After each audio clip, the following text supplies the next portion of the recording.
आता मला सांगा की जमीन तुम्ही भुसभुशीत करता यासाठी म्हणून नांगरता. मी तुम्हाला दुसरा प्रश्न विचारतोय, तुमच्या धुऱ्यावरची जमीन तुम्ही नांगरता का? नाही, मग आता धुऱ्यावरची जमीन भुसभुशीत आहे का हे भुसभुशीत आहे? धुऱ्यावरची. मग ती कशी, ती तर न नांगरण्याची आहे. हा.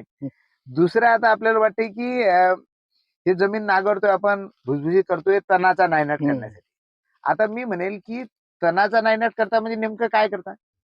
नांगरणीने काय होते त्या तणाचं? जे वरचं तण दबते खाली वरचं दबते, म्हणजे तुम्ही काही बी नष्ट करता. नष्ट करतो. खाली गेलं तर तुमचं वाटते की नष्ट होते. होते. म्हणजे एकदाचं बी कमी, यातलं काही कमी केलं तर ते नष्ट होत असेल. आता मी तुम्हाला आणखीन एक प्रयोग करायला लावेल की एखाद्या ठिकाणी तुम्ही जाळून टाका एखादं असं शेत, आणि जाळून टाकल्यानंतर तिथलं बी सगळं मरायला पाहिजे, सगळं गायब व्हायला पाहिजे, है ना?